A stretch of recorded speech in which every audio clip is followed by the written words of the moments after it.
When it comes to cloud service threats, there are some outliers. What are those outliers? Stick around to find out.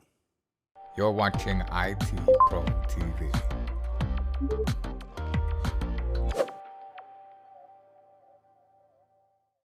Hello, ladies and gentlemen. Thank you for tuning in again. We are continuing along the CySA Plus, and yes, we have talked over the past couple episodes about threats that specifically deal with cloud and the cloud services and architecture surrounding them.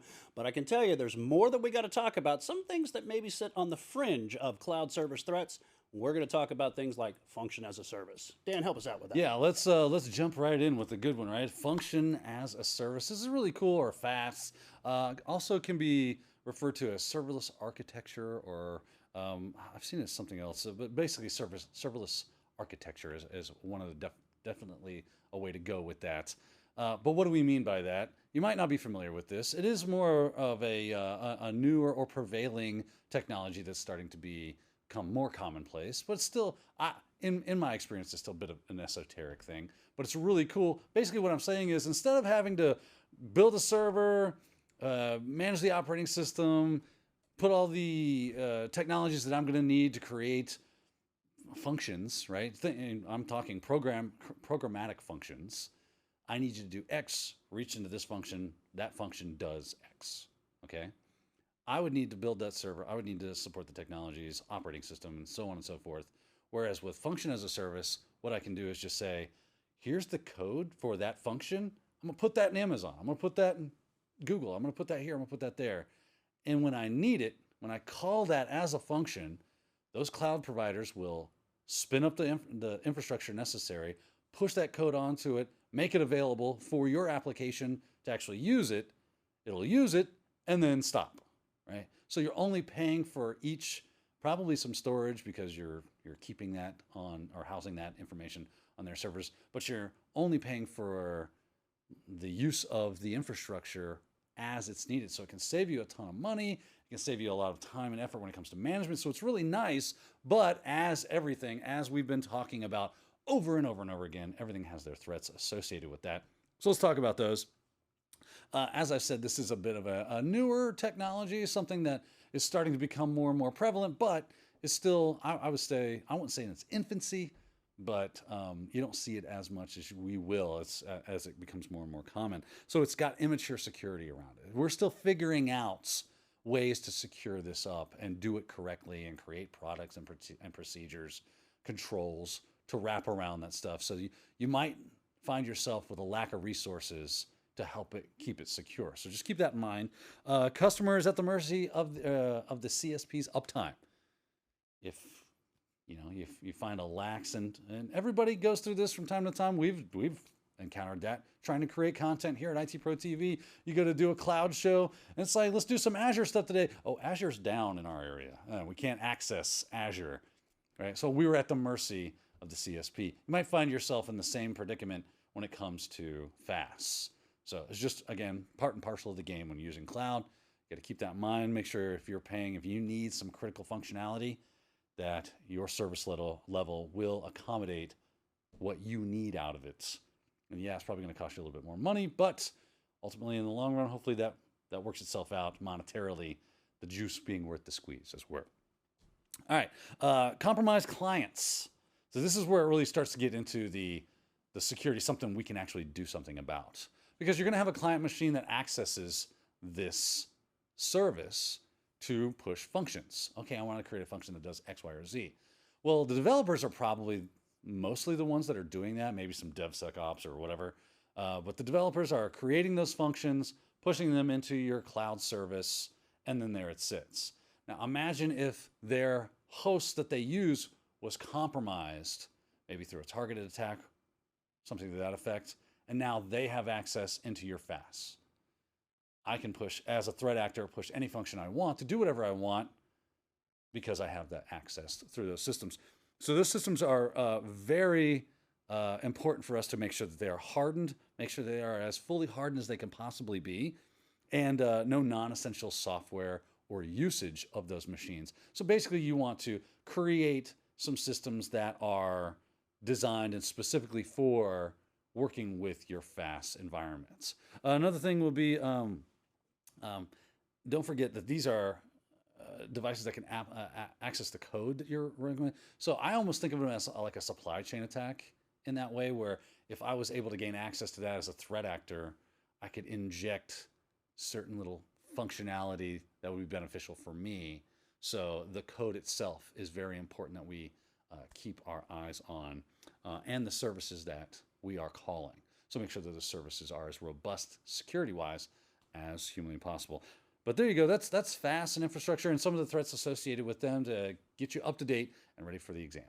I know, when you have certain environments that you need, sometimes they can drift from here and there, and we want to stay consistent, right? That's one of the things, we got technologies out there like desired state configuration that make sure that our servers are in that state that we need. Tell me a little bit about this concept of infrastructure as a code, Dan. Now, this one here, I'm going to be learning myself. What is this about? Actually, you probably already are aware of this. It's just you might not have seen it as labeled as such. Sure. Think orchestration. Oh, okay. Right? Yeah. Absolutely. Right. This is what a lot of moving pieces. Nailed it. So infrastructure as code, or IAC, is typically what we're talking about as some sort of orchestration. Now, this is great for us as an organization because, like Wes said, I get that consistency, right?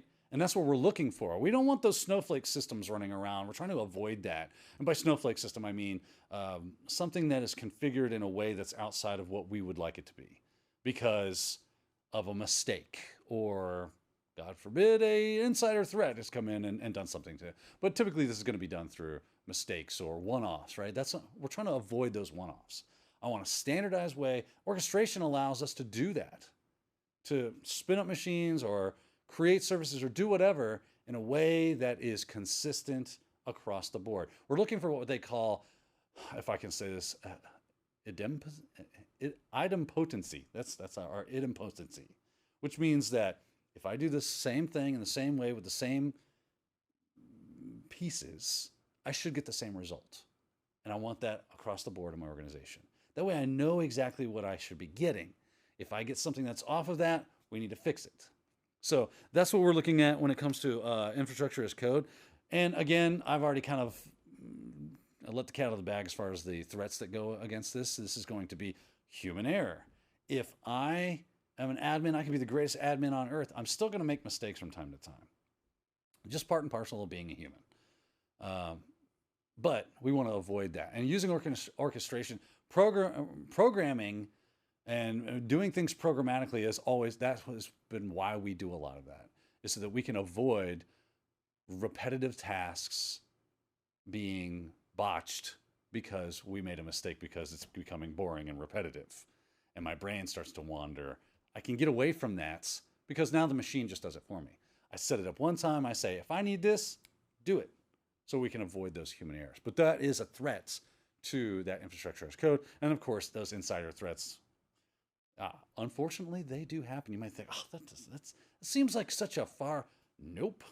They happen all the time. People lack money and they get angry at their organization for whatever reason. And now maybe they feel pushed enough to gain a little money and a little payback at the same time. This happens often. We hate to see it when it does. We probably don't hear about it as often as we should because organizations don't like to reveal that kind of stuff has occurred. They keep that close to the vest so that their reputation isn't damaged and things of that nature. But it is a real threat because they already have that access and that trust necessary to gain entrance into those sensitive areas that they could cause a problem. So those are the problems that you might see if you're working with infrastructure as a code. A lot of vendors allow us to interact with their product, their software, and one of the ways they do that is providing us with an application programming interface, right? You probably heard of this term many times, APIs, right? So Dan, I would ask, where do we have to worry about security, surrounding, various APIs that we're using in the cloud? Yeah, we've got to secure APIs. APIs are an important part of business nowadays, and we can just start with an insecure connection.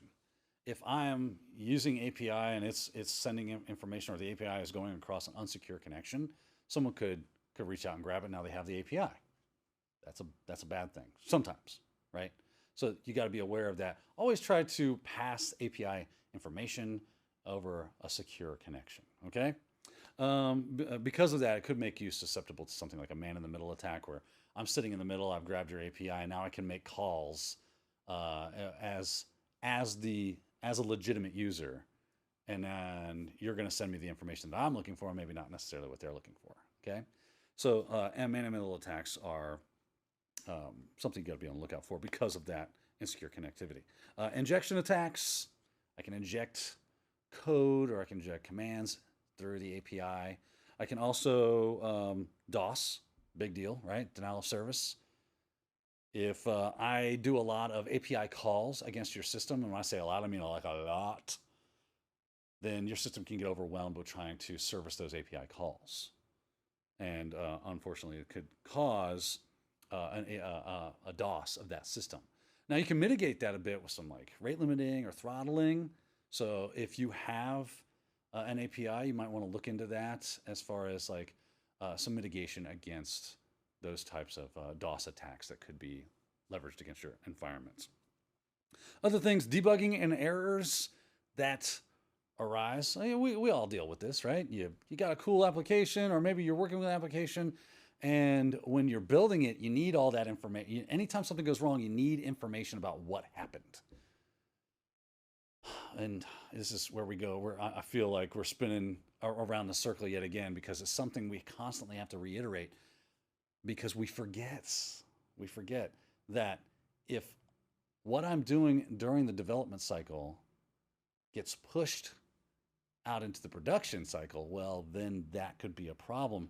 Errors in debugging are a common way in which we see this, where I give away too much information through the errors that occur. Okay? So from that, you can maybe discern things like, oh, you used a bad username, right? That's an error that we got, right? You're trying to log in, authenticate, and you've got you used a bad username. That's a bad error. We shouldn't do that. What we should do is say, authentication failed. It doesn't tell you what was wrong, because you didn't say that the password was bad, just said the username was bad. And it's even worse when you say, well, you're doing the same thing if I just say, well, the user or the password was bad for that account. It said the username account was. I can start enumerating users for the system through the API because it has access into this authentication system, and we're giving too much information back out. So always be careful on what kind of debugging or error messages get pushed through your API, okay? Let's see here. Improper key management, probably one of the larger issues surrounding APIs. And this is something that we have to do as administrators of the system to try to bolster the security surrounds it. So think about this. If your code that you're working with for your application has the API embedded into it as you move across to make things easy, it's there, right? I didn't have to go through any kind of, if I were a user that wanted to get access to the API, because some people make APIs available, like Twitter. I can get a Twitter API as a developer, so I can create something that works with Twitter, okay? And I can have a Twitter feed going on in my web application because the API hooks into it. And that's fine. But if you have any kind of sensitive information that you're hooking into, and that API gives people access to that sensitive information, and you've embedded it into the system, well, now you're starting to see the problem, hopefully, right? Anybody that can see into that code would have access to the API and be able to write their own version of accessing that information, and now they've got keys to the kingdom. So it's an important thing. What the better thing to do would be is to store that API as a variable, so the variable gets called, right? So there's a bit of an intermediary between the end user and the API key itself, okay? Another thing we tend to do, unfortunately, is create like what I like to call a master key. Is I've got one API key, and it does everything, has access to everything. Not the best practice on earth. A better practice would be to delegate to multiple keys different responsibilities. So if anybody gains access to one, they have a limited purview into the system and not the entire kingdom, right? So stay away from creating just one key to rule them all idea. Never the best plan. Delegate that out to separate keys. And then there's unused and stale keys that just linger around. Are we doing any kind of key rotation? We should be, because those keys kind of hang out. It's like old user accounts. What are these old user accounts sticking around for? Nobody's logging in with them. No one's using them, but they become a part of the attack surface because anybody that enumerates them now is kind of flying under the radar because You're not expecting it to be used. If there's no reason for it to be, then it's time to get rid of it, or it's time to change it up. Do rotation of keys. So if they are sticking around, make sure that you're rotating them on a scheduled basis. That way they will cease to work if someone had gained access to them previously after X amount of time. It can just help us out. Last thing I'm going to talk about when it comes to APIs is unhardened clients, right? These are the hosts that have access to the keys, have lax security, and therefore they're most likely going to be compromised. And if and when they get compromised, then so that threat actor has access to those keys. So we want to make sure that we harden these hosts, do some whitelisting of things like software, websites, and communication channels so that the people that are using these devices that access your API have some sort of security on top of them. Because again, it's that layered approach. If I make my device secure, then it's going to be harder for you to gain access to my device and therefore then gain access to my API, which has access to sensitive stuff. So there you go. There's some API security that we all should be aware of and the threats that are around them. I've seen in the news, in some of the feeds that I listened to over the last couple of years that you always hear about this next one, right? User data, 2 million, users' information was stored in an orphaned, cloud-based service, and now it's been compromised, and they're selling it on the dark web. What am I talking about? But I'm talking about storage.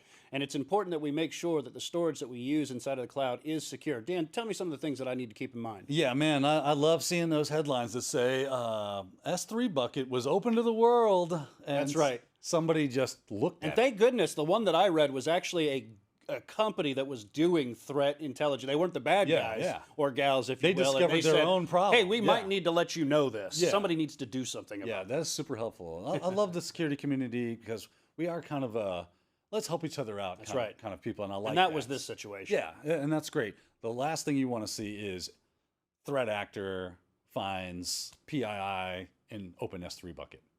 Never good, right? And there's tools to be able to find those. So unprotected storage, a big deal. Again, open access, probably one of the first and foremost threats is that we put, it blows my mind, but we do this out of pressure or ease or whatever. We just go, okay, let me grab some storage out of this cloud instance and I'll throw some data in there. And then there we go. And I'm having trouble accessing that. Let me just make it open. Yeah, now it's open. Now I can get that access. I'm making sure everything's working. And then we forget to actually set some sort of access back onto those systems. And there they are, wide open for the world to see. All someone has to do is actually stumble upon them. And now they've got access to that information. So a really big deal that we need to be looking at how we're securing our storage and making sure that there actually is security around storage, nothing just open to the world, giving them access into those systems. Check those permissions, because sometimes defaults will be read-write, right? Maybe it's cool that people are reading that data that's on that cloud storage, but if you didn't check the permissions and they also have write access, well, they can change things, they can add things, use it as their own bucket, start pushing data up in there, right?